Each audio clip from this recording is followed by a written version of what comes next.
Hello everyone. Welcome back to the course on Health Humanities, Indian and Western Medical Knowledge Traditions. This is lecture number 27 on mental illness in Shakespeare's Hamlet and Macbeth. In the previous lecture, I talked about different types of mental illnesses, different symptoms of mental illnesses, different regions of mental illnesses, or what are their causes and effects, and how it can affect one's day-to-day life, how it can affect their routine activities, and how the person can be isolated, and then he can turn into some kind of maniac. It can turn the person's mood in a very violent way.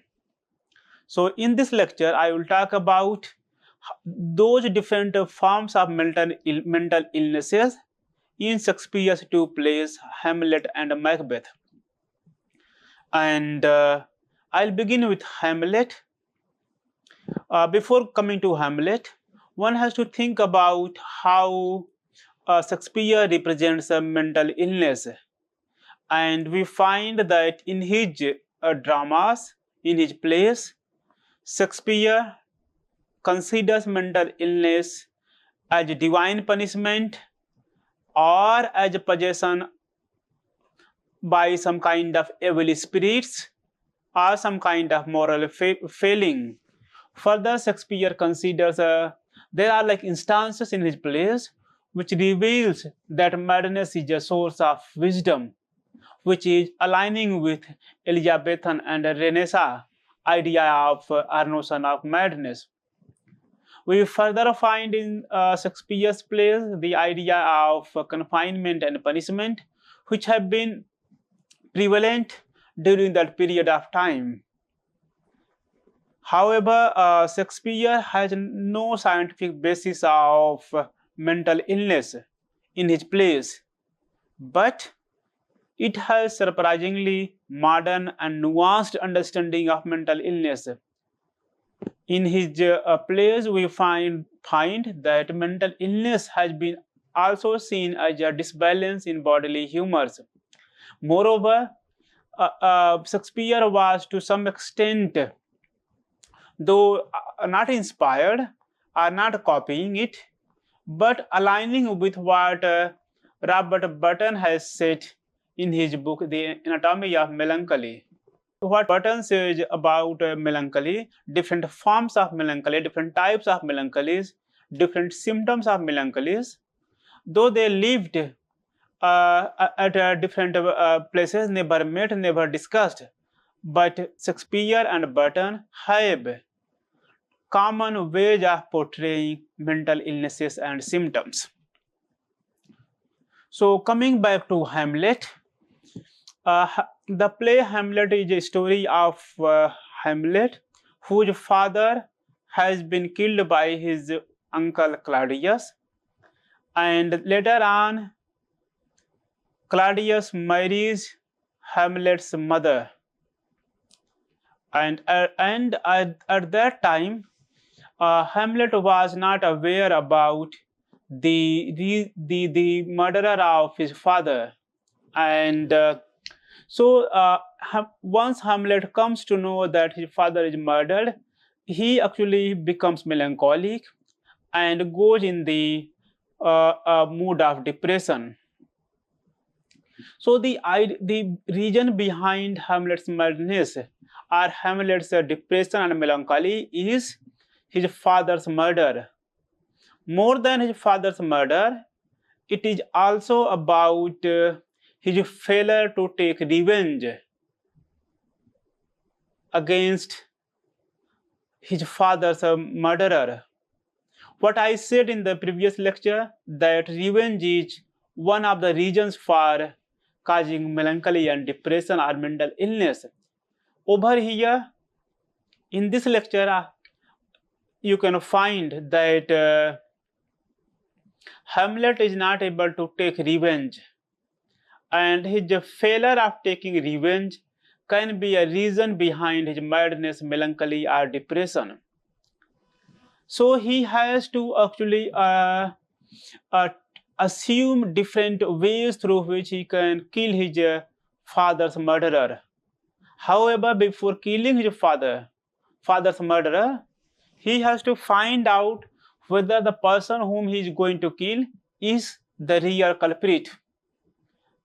And he never finds occasion, and if he finds occasions to kill or to take the revenge, then he postpones it, because at that time his uncle Claudius was praying to God, and Hamlet thought that this is not the right moment.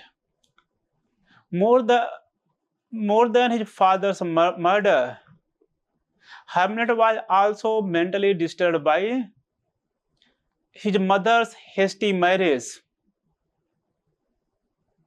He calls his mother, "Frailty, thy name is woman." The other reason can be that Hamlet is troubled by the rotting condition of the state. He says, "Time is out of joint, I am bound to set it right." Which means Hamlet has multiple reasons behind his madness, behind his depression. It can be his father's murder, his mother's hasty marriage, or the rotten condition of the state, which he wants to set in the right order. The other people like Polonius and King Claudius believe that the reason behind his madness can be because of the betrayal of love or ecstasy of love. In other words, Hamlet is seen to be in love with Ophelia, but later on Ophelia was told to confine herself, because the problem of Hamlet is out of his love for Ophelia. So in this way, we find the multiple reasons behind Hamlet's madness. And we also find that Hamlet's madness is something which he actually assumes in between. It can be real, it can be feigned. So the question arises whether madness of Hamlet is real or feigned. At one point, Hamlet says, "Here, as before, never so help you mercy. How strange or odd some are, I bear myself, as I perchance hereafter think meet, to put an antique disposition on."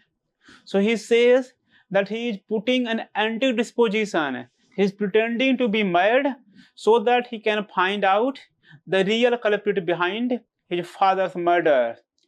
This aligns with Renaissance idea of wisdom. In a way, Hamlet has been trying to portray himself that he is wise enough, and he is feigning his madness only to find out the truth. And other reason behind his madness can be his contemplation of suicide. He says at one point, "To be or not to be, that is the question.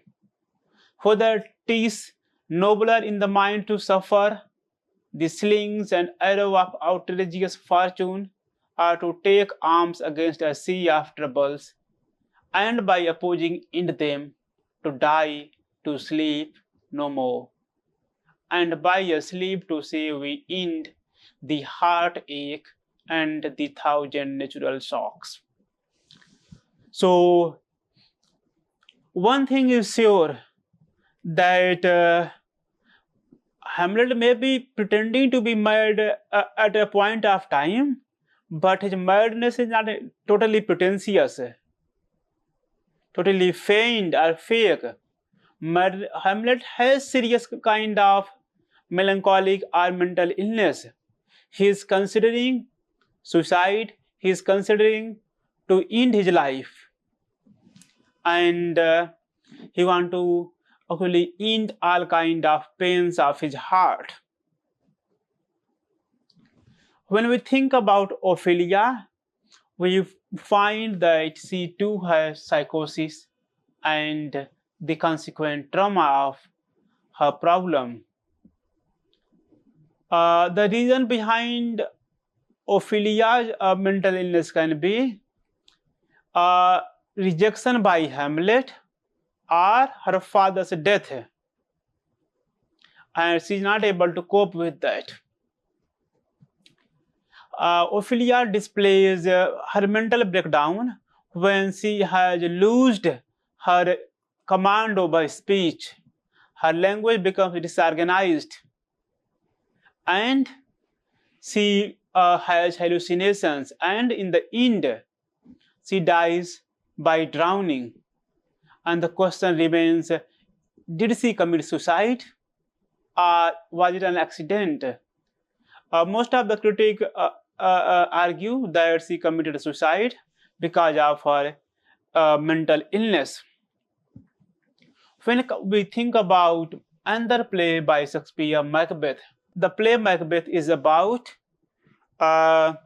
the killing of King Duncan and usurpation of throne by Macbeth. And what happens in the process when Macbeth kills the King Duncan? And what are different experiences which he has?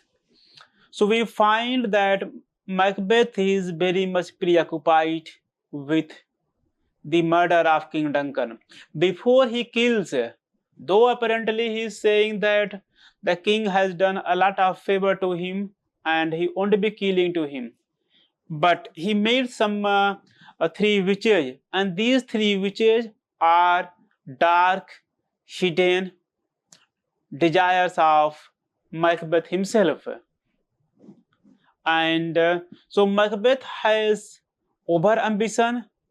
His ambition was to be the king of Denmark, and he plans murder with the help of Lady Macbeth, and whenever he feels weak, Lady Macbeth persuades him. She appears bold and helps Macbeth to kill King Duncan. But before he kills King Duncan, there are certain descriptions in the play which reveals that Macbeth has bipolar disorder. This bipolar disorder can be because of the heat of mind. It can be hallucinations. The first instance before murder is the scene of dagger, where Macbeth finds a dagger hanging in front of him, and the dagger is having drops of blood, and the dagger is leading Macbeth towards the chamber of King Duncan. So what we witness over here, that Macbeth is having some kind, this is not a real dagger. Macbeth himself asks, is it a real dagger or is it a heat of mind? And probably if it is a heat of mind, it means Macbeth is preoccupied with the idea of murder, and that leads to him some kind of bipolar disorder. And once he kills King Duncan, he becomes very weak, unable to cope with the idea of murder. He has brought the daggers with himself, and because of fear, he is not going to in the chamber to put there. It is Lady Macbeth who goes to put the daggers. And post murder of Duncan, Hamlet suffers from paranoia. He suffers from the fear of losing power, and as a result, he gets Banquo killed. He gets Macduff killed. and many other people whom he doubts.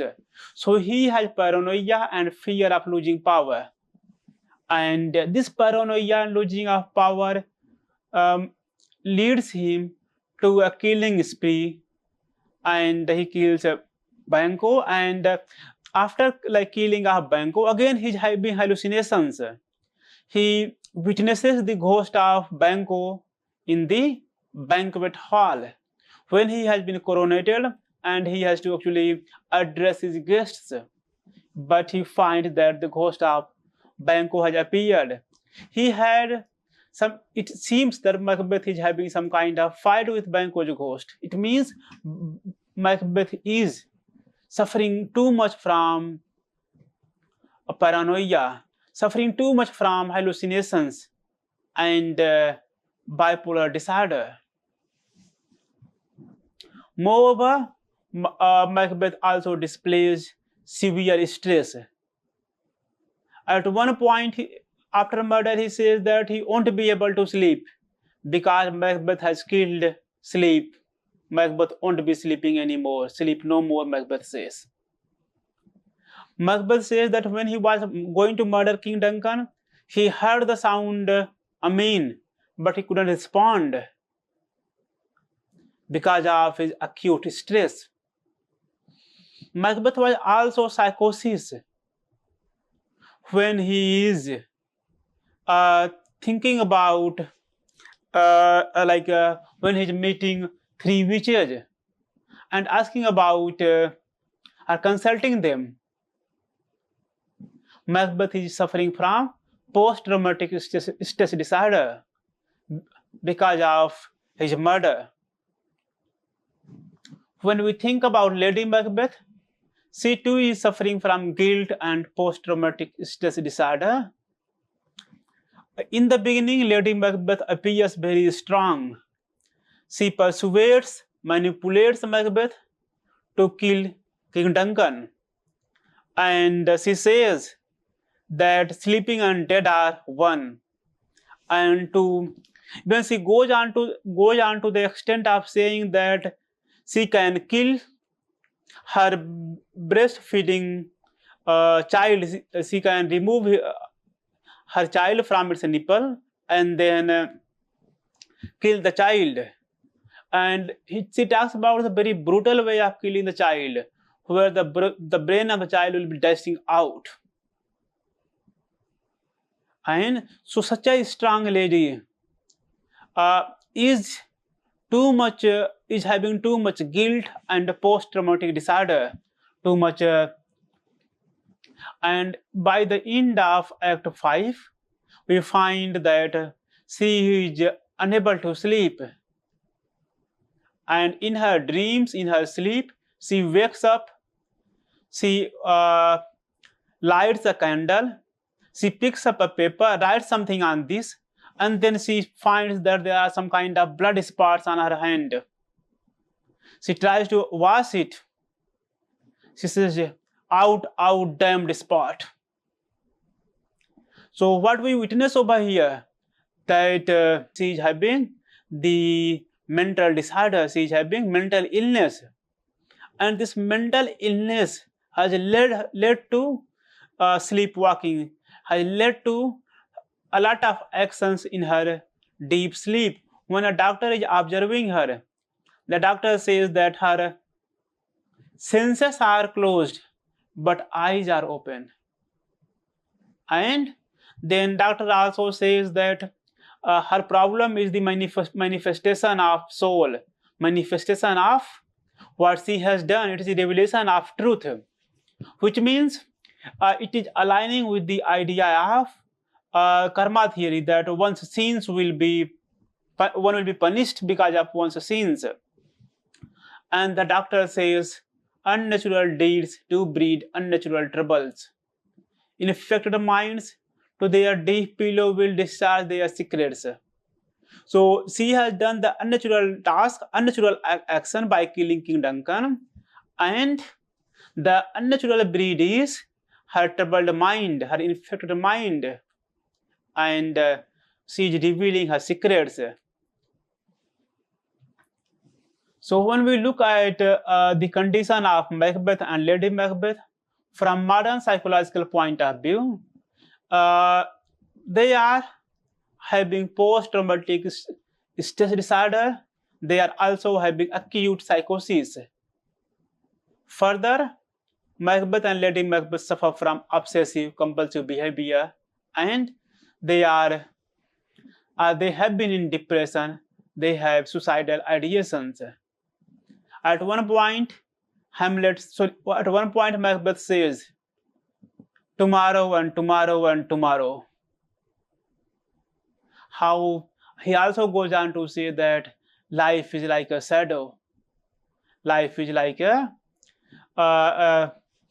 game on the stage, which has a sound and a fury and heard no more, suggesting both Macbeth and Lady Macbeth have depression and suicidal ideation. To conclude, we find in Macbeth and Hamlet that Shakespeare has offered a complex representation of human mental suffering. The characters of Macbeth, Hamlet, Lady Macbeth, Ophelia are revealing timeless struggle with grief, guilt, power, and trauma. In this way, mental illness remains a vital lens through which one can examine the works of Shakespeare. Thank you.